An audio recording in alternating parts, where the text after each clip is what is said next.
la gran temática, si se quiere, de lo que es la interpretación de los contratos, que es un tema que despierta, bueno, mucha aplicación práctica en relación a todo lo que ustedes se pueden llegar a encontrar el día de mañana en su actividad de abogados, e inclusive para los jueces, para los que les guste lo que es la magistratura o entrar a la justicia, es muy importante saber manejar la interpretación, porque siempre va a aparecer cuando hay algún inconveniente en un contrato ya celebrado entre las partes.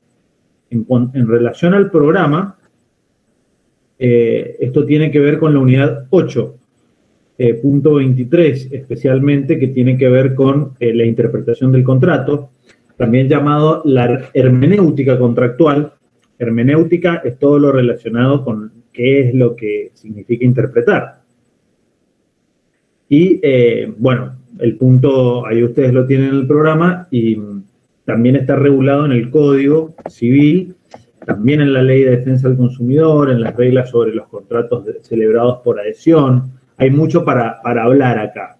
Vamos a empezar enseguida con la introducción, para que ustedes lo tengan en cuenta. Primero que nada voy a presentar un Power que tengo para que vayan viéndolo. Necesito que me digan si se ve enseguida cuando lo presente.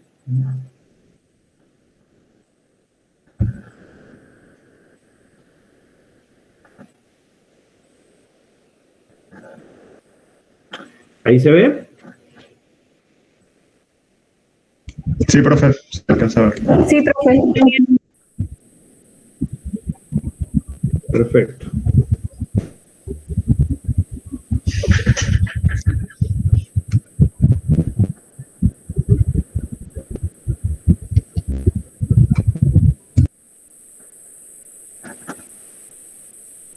Cualquier cosa que se corte, porque yo no voy a estar viendo acá la pantalla del Google Meet, que se corte o la presentación o el audio, cualquiera de ustedes me habla, ¿ah? Entendido, profe. Buenísimo. Empezamos entonces con el tema de interpretación de los contratos. Y primero que nada, esto yo no sé si ustedes lo han visto en otras materias, probablemente sí. Es un concepto común del derecho en relación a que lo que significa interpretar para la carrera de abogacía, para los abogados, para el derecho, no es que sea solamente algo relacionado con los contratos, sino que lo pueden llegar a ver en muchas materias, porque es una actividad muy común en el derecho, lo que es la interpretación. La interpretación, vamos a empezar con su definición. Según Mosset y Turraspe, dice, siguiendo a Barbero, dice que interpretar significa escrutar un hecho para reconocer su valor. Es decir, tenemos algo que ha pasado en la realidad y necesitamos saber qué tipo de hecho es el que ocurrió, porque ya vamos a ir viendo que muchas veces no se presenta tan claro. Entonces él dice, escrutar un hecho para reconocer qué valor, qué sentido tiene. Interpretar un contrato, en otra definición, es observar las manifestaciones negociales, las cláusulas o estipulaciones para determinar su verdadero alcance. Título, que es otro doctrinario, dice que interpretar un contrato es establecer cuál es su sentido y alcance. Se busca reparar algún defecto de manifestación de la voluntad con el objeto de que ésta alcance el fin que se ha propuesto. Es desentrañar el sentido o significado de un acto jurídico dado. Tenemos acá muchas definiciones diferentes, todas más o menos giran en torno a lo mismo. Yo más o menos se los voy a explicar de otra manera. Cuando nosotros queremos interpretar un texto, que no es necesario que sea algo jurídico, lo que nosotros estamos buscando es, en esta última definición que me gusta a mí, de desentrañar el verdadero sentido o alcance que tiene un texto. Puede o no ser jurídico. Si hablamos de lo jurídico, hay distintos objetos que se pueden llegar a interpretar. Es decir, no solamente los contratos, perfectamente puede ocurrir, y ocurre muy seguido, en los cuales, en el caso de que ustedes tienen, por ejemplo, una ley dictada por el Congreso de la Nación, o una ley dictada por una legislatura de provincia, donde aparentemente uno piensa y dice, bueno, este acto propio del Estado, como es del poder legislativo de un Estado, seguramente hecho por los legisladores, con todos los asesores que tienen, con gente que se está dedicando a la redacción de la ley, que previo a ser sancionada pasa por un montón de comisiones, de controles, y luego se aprueba su texto, primero en una cámara y después en la otra. Muchas veces ocurre que aún con todas esas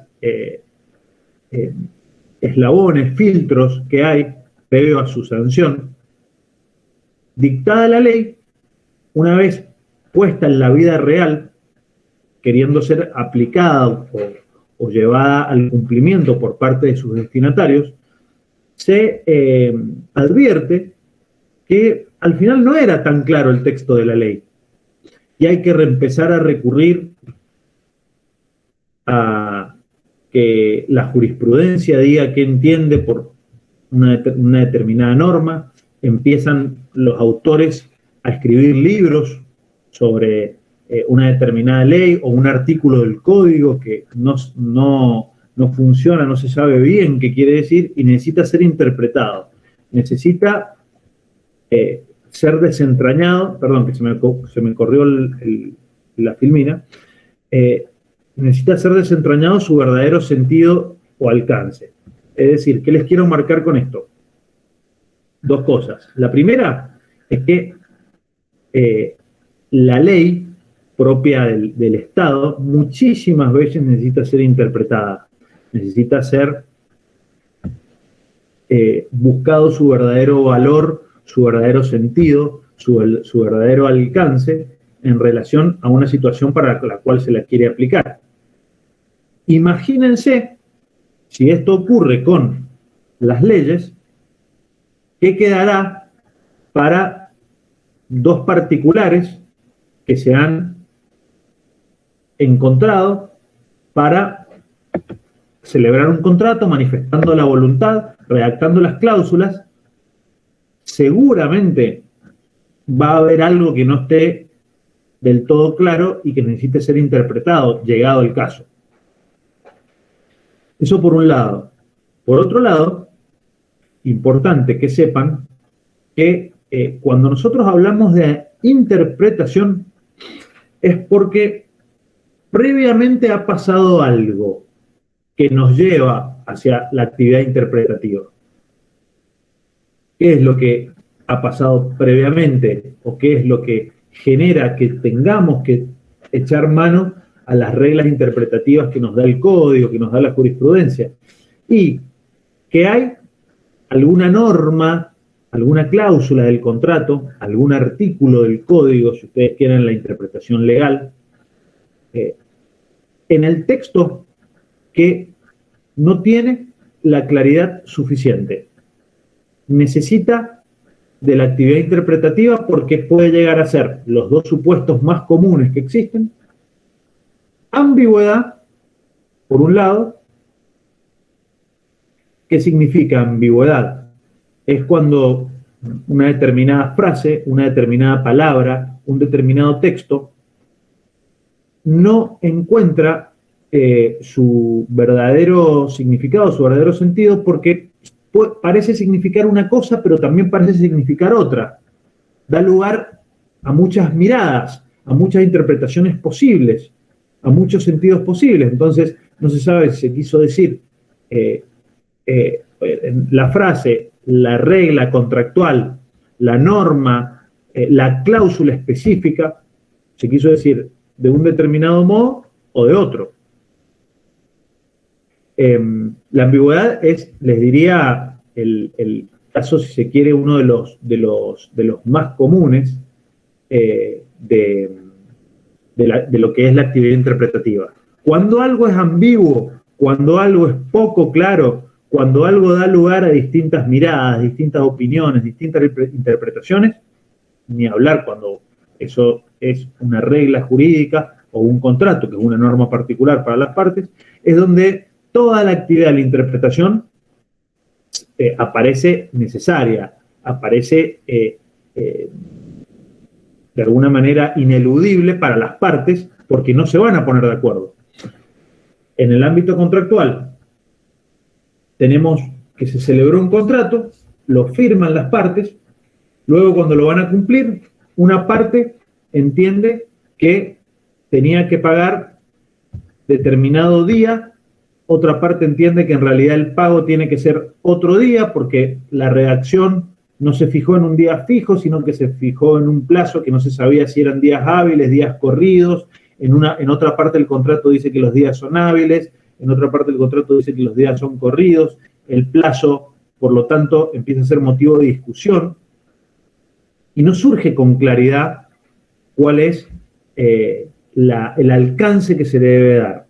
Solo cuando eso ocurre, vamos a entrar en este conflicto de la interpretación, donde va a ser, en el caso de los contratos, un tercero el que dirima la cuestión. Generalmente en nuestro sistema va a ser el juez. Se puede llegar a producir un juicio por esta situación de desacuerdo entre las partes de lo que quería decir una determinada cláusula. O por ejemplo, hoy ocurre muy seguido cuando se pacta en pesos, en dólares, qué quisieron decir las partes, a qué cambio lo quisieron establecer la obligación, y no se van a poner de acuerdo, y el tercero, en este caso el juez, va a venir a definir el asunto. ¿Por qué les digo esto? Porque si de la cláusula surgiera el alcance de la misma o el verdadero sentido de la misma no ofrece dudas por la claridad con la que ha sido escrita, la semántica, el contexto del contrato, no va a ser necesario que venga a auxiliar ningún tercero a las partes, porque claramente el mismo texto, que siempre es lo primero que hay que recurrir, que se llama la interpretación gramatical, no va a haber duda, y cuando no hay duda, tampoco va a ser de utilidad llevar el caso a juicio, porque una de las partes sabe que perfectamente le van a decir, mire, ¿por qué trae esto a un juicio si no hay ningún sentido lo que viene a haber solucionado de manera privada, sin ningún tipo de conflicto, y de esa forma, ¿qué haría? Perdería el juicio, lo condenarían en costa, tendría que pagar aparte con los intereses y todas las cosas que se hayan generado en relación a haber llevado esto a la justicia. Pero bueno, hay veces que sí, hay veces que verdaderamente las partes están muy cerradas en sus miradas, en sus interpretaciones, y una dice A y la otra dice B, y son inconciliables. En tal caso, va a ser necesaria esta actividad interpretativa del juez, que es un tercero que viene a definir la cuestión. ¿Hasta aquí entendiendo? ¿Alguna duda? Sí, profe, se entiende. Bueno, perfecto. Vamos a ver otra diferencia importante, que es entre los conceptos de interpretación e integración, que se pueden dar en el ámbito contractual específicamente. La interpretación, que es de lo que venimos hablando hasta ahora, plantea el conflicto con una cláusula que está prevista en el contrato. Es decir, existe una cláusula a la que las partes atribuyen un sentido distinto una de otra. Desde, como les decía recién, una parte dice A, la otra parte dice B. La cláusula está prevista. No sabemos bien qué quiere decir, porque es ambigua, porque fue redactada de un modo oscuro, porque da lugar a distintos significados. Y tenemos que recurrir al juez para que dirima la cuestión. Diferente es la situación, esto se lo pueden llegar a preguntar tanto en un examen parcial como en el final también, qué diferencia hay y que expliquen entre interpretación e integración. A diferencia de la interpretación que plantea el conflicto con una cláusula ya prevista, la integración es cuando las partes en la ejecución de un determinado contrato se dan cuenta de que tienen que resolver un asunto que no lo previeron, no lo plantearon en el contrato. Cuando van a buscar la cláusula sobre, por ejemplo, dónde tenían que realizar la obligación, no dijeron en el domicilio del acreedor, en el domicilio del deudor, o en un lugar neutro, o qué pasa con el plazo, si se olvidaron de ponerlo, se considera que es inmediato. Bueno, se pueden dar una serie de situaciones en las cuales las partes dicen, che, acá no es un problema de qué quería decir lo que nosotros dijimos, sino que directamente no dijimos sobre este punto en particular. Esto es lo que es la actividad integradora, que también hace el juez. Una determinada consecuencia o situación directamente no ha sido prevista expresamente en el contrato. Muchas veces va a estar en las leyes supletorias que reglamentan un determinado contrato, ahora paso a explicar eso, con lo que el juez integrará con dichas leyes. Y si tales leyes no existieran, el juez integrará de acuerdo a la voluntad presunta de las partes. O inclusive aplicando la analogía con situaciones comunes o similares en derecho. En contratos, todo el tiempo nosotros estamos hablando de lo que son las leyes imperativas o las normas imperativas y las leyes supletorias. Y siempre les decimos nosotros que las normas imperativas de alguna manera funcionan como un límite a la autonomía de la voluntad.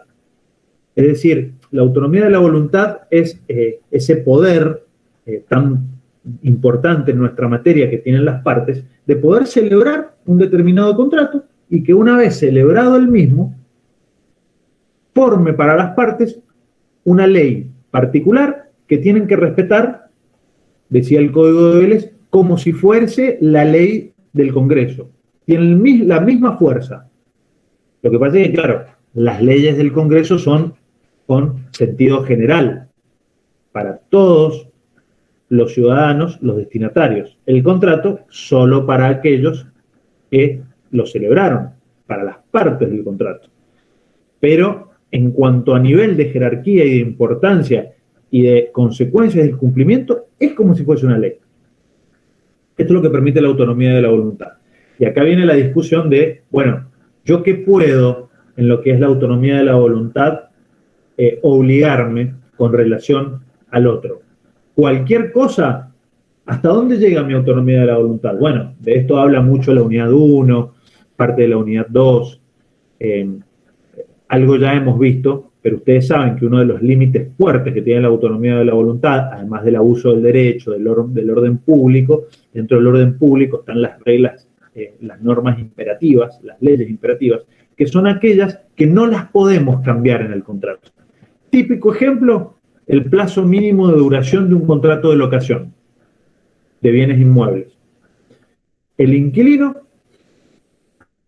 sabe, tiene la tranquilidad de que si no hay plazo en el contrato, puede ocupar el inmueble por cuánto tiempo, ¿alguien sabe? 2 años. Sí. 5. Perdón, que no escuché. Bien, Roberto acá dice 3. Últimos 2, otros 3 y otros 5. 3. Con la modificación que se hizo durante la pandemia, se modificó de 2 a 3. Bien. Y además, 2 era antes, ahora son 3 años. Esto ténganlo en cuenta porque fíjense qué aplicación práctica que ustedes pueden llegar a tener. Si ustedes se olvidaron de poner el plazo de la locación, saben que son 3 años. En este caso es una norma imperativa.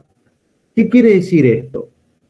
Que por más de que nosotros en el contrato nos pongamos de acuerdo y digamos, te alquilo mi casa por 6 meses, el inquilino va a tener la tranquilidad de que si el dueño va con ese contrato firmado, con firma certificada al juez para desalojarlo a los 6 meses, el juez le va a decir, momentito, usted esto no lo va a poder llevar adelante porque existe una norma imperativa que no puede modificar la autonomía de la voluntad y por lo tanto este contrato tiene que durar 3 años.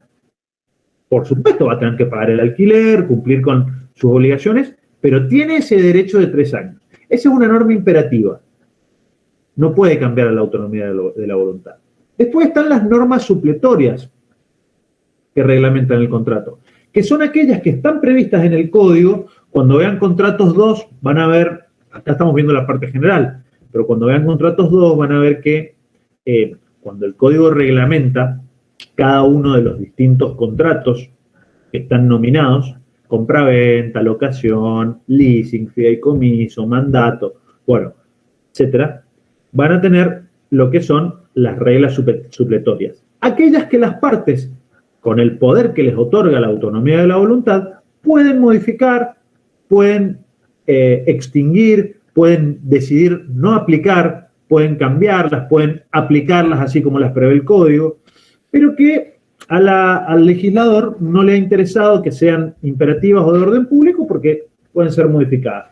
Es el típico caso del, por ejemplo, el lugar de pago de una obligación.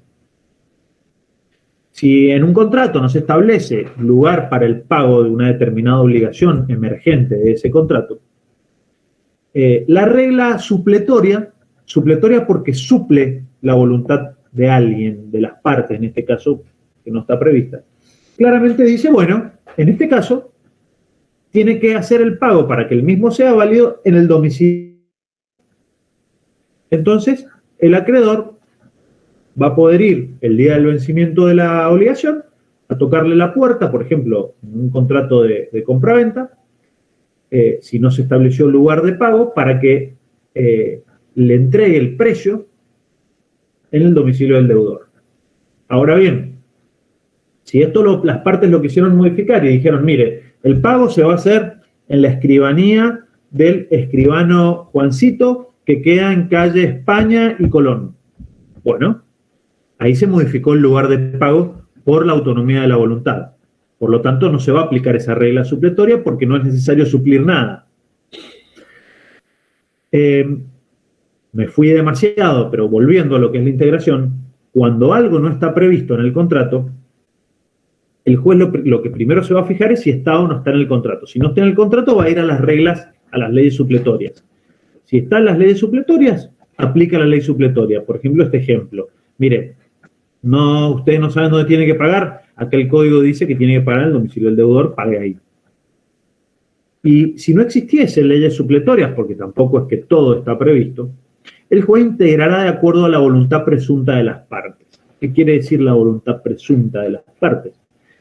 El juez, haciendo una lectura a conciencia del contrato, de lo que cada una de las partes buscó, tanto al celebrar como al ejecutar, como al extinguir, es decir, al cumplir el contrato, el juez se tiene que representar cuál hubiese sido para este caso lo que las partes hubiesen querido. Y de acuerdo a la fundamentación que tendrá que hacer, poder integrar el contrato con lo que hubiese sido la voluntad de las partes para ese caso. Esto es, a grandes rasgos, la actividad de integración, a diferencia de la interpretación. Lo más importante, por lo menos por ahora, es que una es para descubrir o desentrañar qué quiere decir una cláusula prevista, y la otra, ¿qué hacemos para solucionar una situación que no estuvo prevista en el contrato? Esa es la gran diferencia que hay. Es un poco lo que les venía diciendo. La primera, o sea, la interpretación, procura establecer el sentido y alcance de las conexiones, escudriñando en los elementos del contenido del negocio, aunque no lo diga expresamente. No atribuye una voluntad más extensa de la formulada. No, la voluntad está. Vamos a ver qué dice. No voy más allá de lo que quisieron decir, sino que voy a desentrañar qué se quiso decir.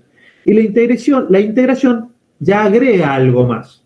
Agrega una voluntad extraña a la de las partes, porque acuérdense que acá había algo que no se dijo. Una voluntad extraña pero inderogable que debe considerarse incluida automáticamente en el contrato. Si es una ley imperativa, la ley imperativa; si es una ley supletoria, la ley supletoria. Ejemplo, transportista y su responsabilidad en cuanto a la obligación de seguridad. Un autor, Messineo, dice que la integración es una actividad tendiente a suplir y completar las lagunas. Se incorpora este concepto de laguna. Laguna es cuando directamente no se previó. Hay algo donde no llega la voluntad. Nadie dijo nada sobre este tema. No fueron previstas. Va más allá de la interpretación, en tanto es posible que se atribuyan efectos que no fueron queridos por las partes. Es la voluntad de la ley la que impone una solución aún frente a negocios más oscuros o llenos de imprevisiones, pues los jueces no pueden dejar de juzgar sobre pretexto de silencio u oscuridad de la ley.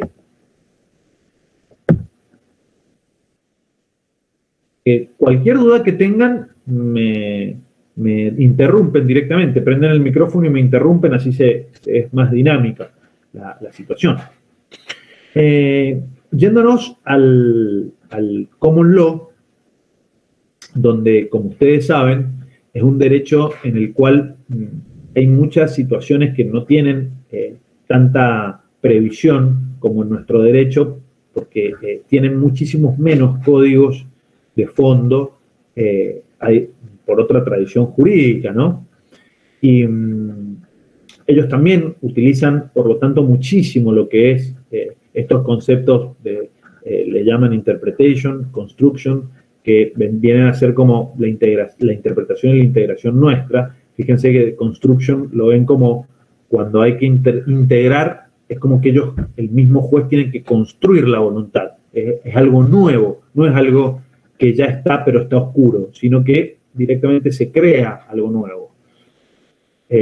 Para muchos también igual vienen a ser sinónimos, pero para otros, cuando se descubre el sentido auténtico de las palabras, estamos frente a la interpretación, mientras que cuando se arriban a conclusiones que están más allá del texto expreso de la norma, se habla de construction en lo que es el derecho del common law. Ellos lo usan mucho más que nosotros porque tienen mucha más casuística y le dan muchísimo valor. Tienen muchísimos menos normas imperativas también.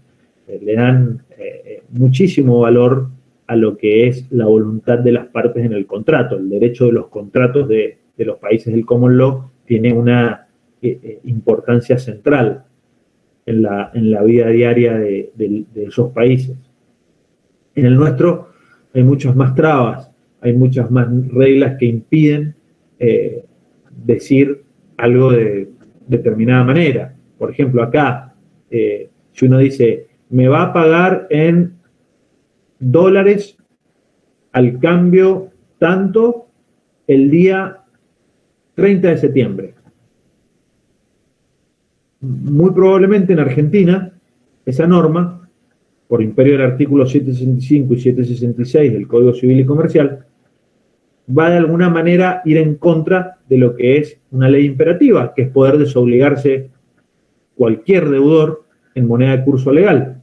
Entonces, por más de que uno quiera cobrar en dólares, le imponen esa norma y dicen, no, yo me puedo pagarte en pesos al cambio del día, y van limitando lo que es la autonomía de la voluntad. En otros países, no, me tiene que pagar en euros, en dólares, en lo que sea, y bueno, lo van a tener que cumplir.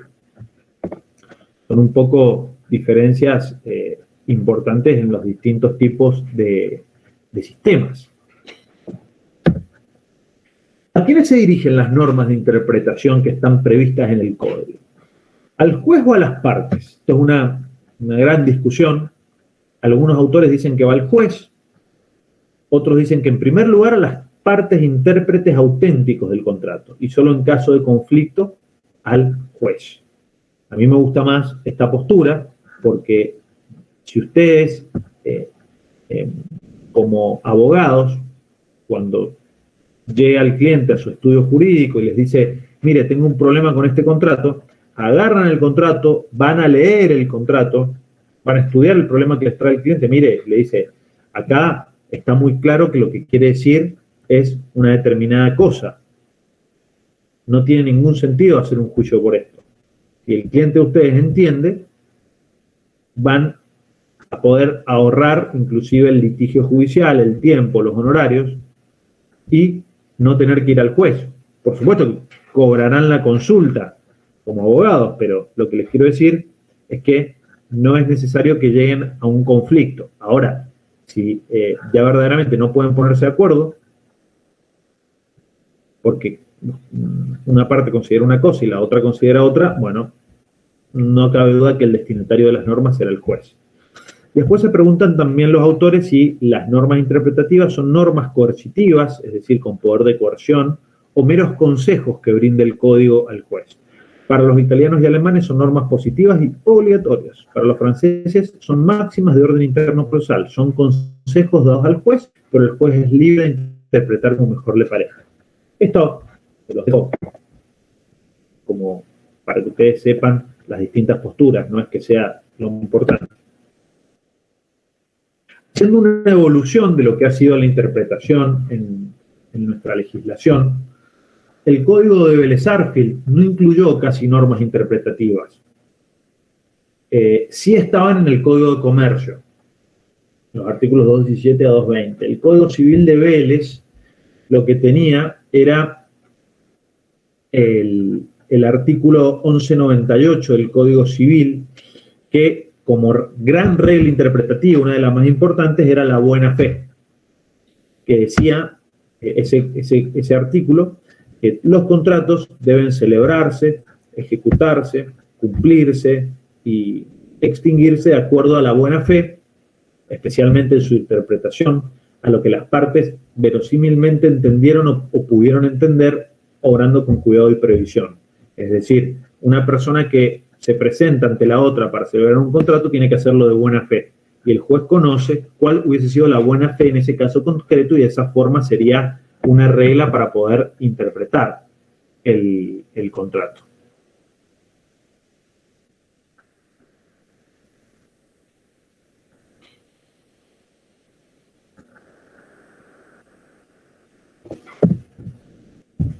El nuevo Código Civil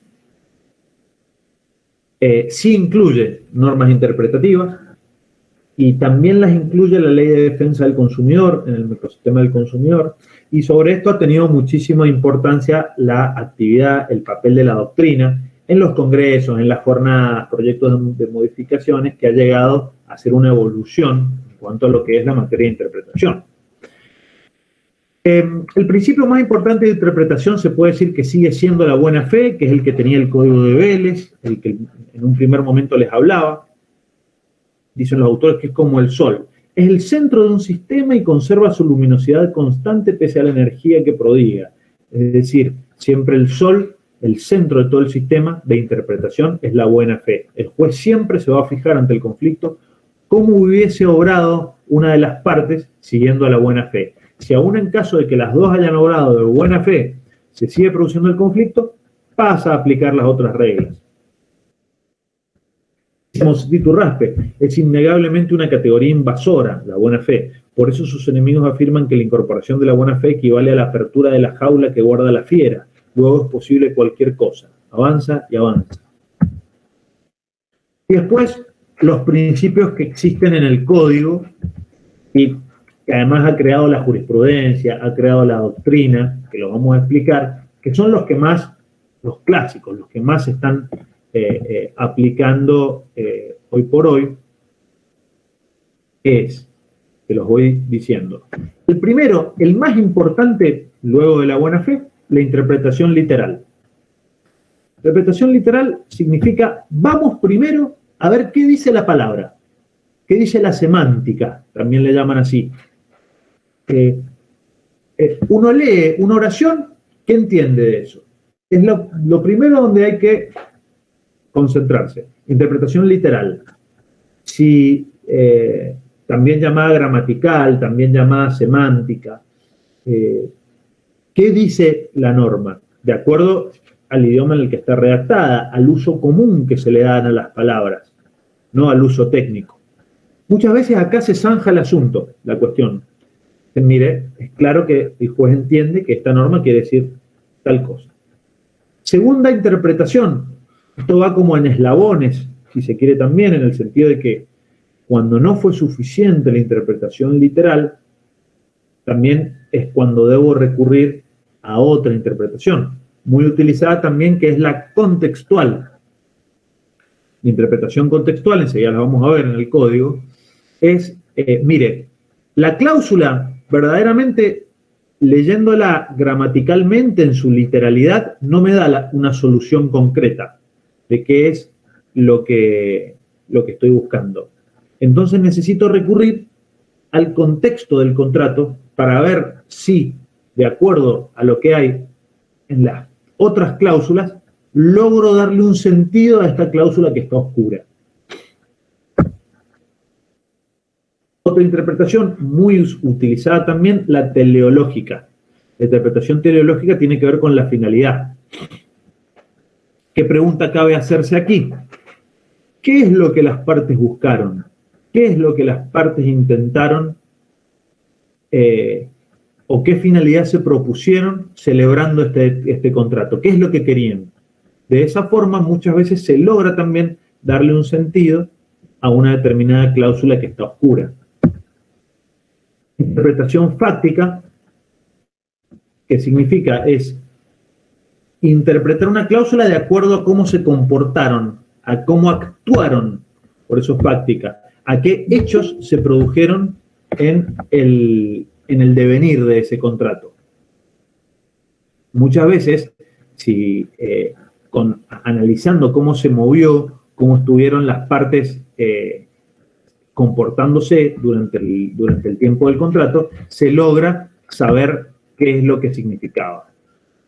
Interpretación a favor de la conservación significa cuando hay dos soluciones posibles y una de ellas me lleva a la extinción del contrato y otra manera me lleva a la conservación, vamos a estar siempre a favor de querer mantener, de querer conservar el acto jurídico vivo, vigente. Y la interpretación a favor del deudor. Esto es un principio que no es bueno llegar acá porque significa que algo falló, pero bueno, como última instancia se usa. Es decir, todas las reglas que utilicé no me dan una solución. Y de los caminos que hay, uno de ellos me lleva a favorecer al acreedor y otro me lleva a favorecer al deudor. Bueno, si no me queda otra, terminaré interpretando en favor, lo más favorable al deudor. ¿Cómo están reguladas en el Código Civil y Comercial de la Nación? Como les había dicho, ahora sí tenemos reglas interpretativas. O mejor dicho, ¿qué son las reglas interpretativas? Es la aplicación de estos principios que acabamos de ver. La aplicación en la ley. Es decir, el principio hecho regla jurídica. Interpretación en el Código Civil y Comercial de la Nación. Tiene como regla básica, habla de lo que es la intención común. Todos los principios, especialmente con el principio de la finalidad o el principio del contexto del contrato, la interpretación contextual, jurídicamente contextual, inclusive también con la interpretación fáctica, tiene que ver con un poco de todo, la intención común. El contrato debe interpretarse conforme a la intención común de las partes y al principio de la buena fe. Es como la regla de Vélez de la buena fe. Acá podría dividir en dos. La buena fe por un lado y por otro lado la intención común. ¿Cómo sé cuál es la intención común? Bueno, cómo se comportaron las partes, qué finalidad buscaban, etcétera, etcétera. Significado de las palabras, dice el artículo 1063. Es la interpretación, la primera de todas. Las palabras empleadas en el contrato deben entenderse en el sentido que les da el uso general, excepto que tengan un significado específico que surja de la ley, del acuerdo de las partes o de los usos y prácticas del lugar de la celebración. Cuando vamos a la interpretación gramatical, a la interpretación literal, son sinónimos. Y yo les dije algo recién de hay palabras escritas. ¿Qué sentido tenemos que darle? Muchas veces una palabra tiene un significado para el común de las personas, para el uso general, y otro significado desde el punto de vista técnico. Hay palabras que son jurídicas, otras palabras que tienen aplicación en la medicina, otras palabras que tienen aplicación en el arte, tienen un tecnicismo muy concreto. Bueno, no, hay que darle el que le da a la gente en común, el uso general, con esas excepciones, que tengan un significado específico que surja de la ley, del acuerdo de las partes, de los usos y prácticas. La interpretación contextual. Las cláusulas del contrato se interpretan las unas por medio de las otras y atribuyéndoles el sentido apropiado al conjunto del acto. Esto es lo que habla el contexto, de los principios que hablábamos recién.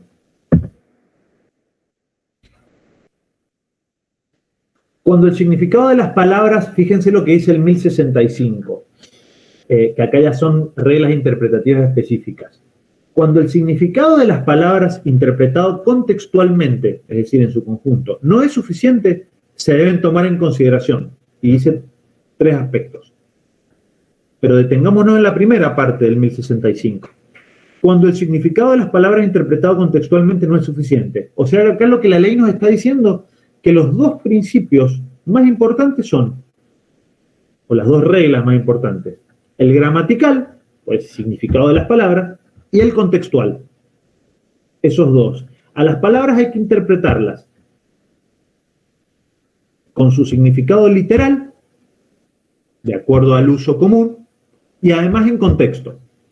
Si eso falla, ahí entro a considerar a las circunstancias en que se celebró, incluyendo las negociaciones preliminares, es decir, hago un revisionismo de cuáles eran las circunstancias en el momento que las partes celebraron el contrato, qué es lo que buscaban, cuáles fueron las negociaciones preliminares, qué minutas firmaron, qué tipo de precontratos hicieron, cuáles fueron las conversaciones, borradores, chats de WhatsApp, correos electrónicos, todo. B, conducta de las partes, inclusive la posterior a su celebración, muy importante. Esto tenía que ver con lo teleológico, tenía que ver con lo fáctico, la interpretación fáctica, cómo se comportaron, qué hicieron, cumplieron, uno no hizo más nada, pagó, no pagó. Y la naturaleza y finalidad del contrato. Acá está muy presente lo que es la interpretación teleológica. Acá sigue hablando de algo de lo que yo les marcaba recién. Si hay duda sobre la eficacia del contrato o de alguna de sus cláusulas, debe interpretarse en el sentido de darles efecto. Es decir, si por un lado tengo que no existe efecto jurídico y por otro que sí, voy por el lado de que sí tienen efecto jurídico. Si de esto resulta varias interpretaciones posibles, corresponde entenderlas con el alcance más adecuado al objeto del contrato, a qué se buscó, que analizar cada una de las obligaciones que tienen las partes. No puede ser un laberinto sin salida. De alguna manera se busca la correcta interpretación al conflicto, a darle una solución al problema que las partes traen a juzgamiento. Protección de la confianza. La interpretación debe proteger la confianza y la lealtad que las partes se deben recíprocamente, siendo inadmisible la contradicción de una conducta jurídicamente relevante previa y propia del mismo sujeto. Claro, ¿qué significa? Un sujeto se viene comportando de una manera específica durante la ejecución de un contrato. Y después va al juez diciendo que una determinada cláusula tiene que decir una cosa contraria a la que él se viene comportando. Entonces, de alguna manera, el juez va a decir, no, mire, usted ahora no puede buscar que yo le dé este significado porque usted se viene desenvolviendo y comportando de una manera distinta. Expresiones. Profesor, Sí. ¿se da en este artículo la aplicación de la doctrina de los actos propios? Sí, está incluso muy bien la acotación, porque esto es una aplicación de la teoría de los actos propios a los contratos, a la interpretación de los contratos. Claro que sí, muy bien. Expresiones oscuras, también es algo de lo que venimos hablando, que lo marca el código. Ustedes ven acá que se repiten los temas, lo que pasa es que yo primero les he dado la introducción al tema, les he explicado el tema y después les estamos recorriendo las normas del código. No es que esté repitiendo. Cuando a pesar de las reglas contenidas en los artículos anteriores persistan las dudas, si el contrato es a título gratuito se debe interpretar en el sentido menos gravoso para el obligado. Si es a título oneroso, en el sentido que produzca un ajuste equitativo de los intereses de las partes. Esta es una aplicación concreta a los contratos. Vieron que hay contratos a título gratuito, contratos a título oneroso.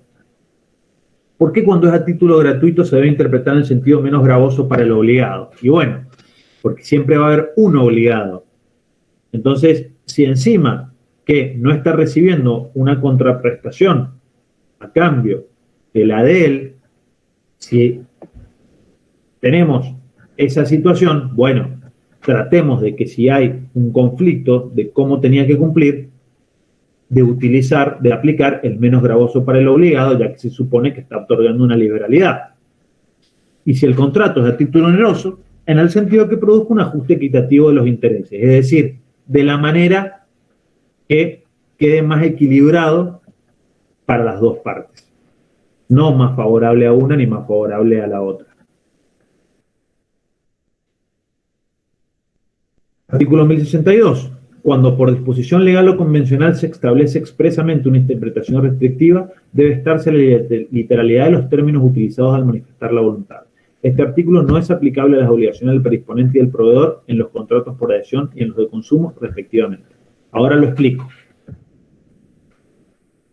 Muchas veces ustedes se van a encontrar en una determinada ley, en una determinada norma, en un decreto o en un contrato, porque las partes lo establecen, que determinado tema o determinada cláusula o determinado efecto es de interpretación restrictiva. Y cuando dicen es de interpretación restrictiva, traducido como al idioma claro, quiere decir, mira, si no está muy claro, no te voy a aplicar esto. Es, por ejemplo, el Instituto de la Prescripción Liberatoria es de interpretación restrictiva. Cuando ustedes se invoca la prescripción de un crédito, de una acción, de una deuda, y una parte dice está prescrita y la otra parte dice no está prescrita y el juez acá tiene que, bueno, hacer el cálculo, fijarse. Todo el Instituto de la Prescripción es de interpretación restrictiva, que lo han visto en obligaciones. ¿Qué significa? Mira, si no está bien claro que la deuda está prescripta, que el crédito prescribió, y mira, yo lo voy a tener como que todavía está vigente, está vivo el crédito y que es exigible. Esto es más o menos la interpretación restrictiva. ¿Cómo lo traduce el código? Mira, cuando hay interpretación restrictiva, no voy a utilizar tanto la contextual, la interpretación teleológica, la fáctica, no, me voy a la literal. Y si no surge clarísimo de la literal, por eso dice, debe estarse la literalidad de los términos utilizados al manifestar la voluntad. Entonces, no es aplicable lo que tal parte pretende. ¿Por qué? Porque se dijo que eso iba a ser interpretación restrictiva. Entonces, que en ese caso, solo usar la interpretación o el principio de la literalidad, de la interpretación gramatical, semántica, literal. Ahora bien, este artículo del 1062 siempre es entre particulares la máxima aplicación. ¿Por qué? Porque dice el código que no es aplicable a las obligaciones del predisponente en los contratos de adhesión y a las obligaciones del proveedor en los contratos de consumo.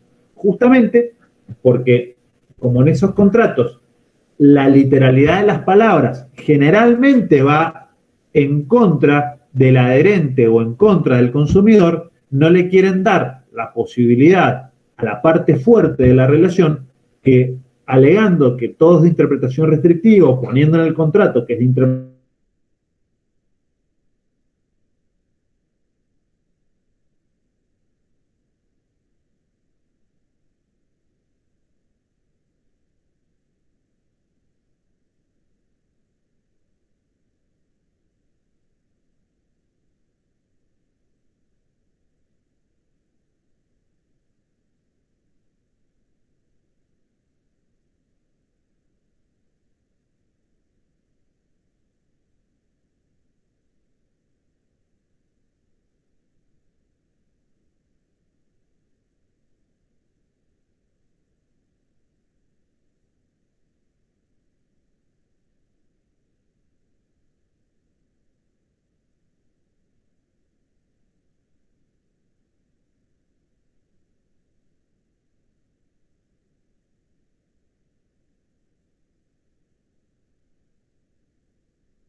Esa es la vaguedad. Es oscuro. No tiene una claridad en su concepto. Eso también da lugar a la interpretación. Es decir, la interpretación se aplica no solamente para ver cuál de las dos posibles elijo, dos claras posibles, la pasa que no nos ponemos de acuerdo, esa es la ambigüedad, sino para ver, mirá, esto no es que dé lugar a más de un posible aplicación, sino que no se sabe bien, las partes no saben qué quiere decir la cláusula. Ese es lo vago, que también es pasible de ser interpretado. Bueno, con esto más o menos estaría completo el tema. Espero que lo hayan entendido de la mejor manera posible. Si hay dudas, me gustaría que me consulten. No obstante, a partir ya de la semana que viene va a estar el link permanente de consulta mío para que puedan, cuando preparen esta materia, conectarse. Va a ser los días martes a las 16 horas para que tengan la posibilidad de poder tener clases de consulta. No sé si han entendido. Sí, profe, se entendió. Bueno, nos vemos enseguida en la clase de práctica 3, que es a las 18. Está bien, profe. Buenísimo, profe, nos vemos. Gracias, profe. Hasta luego.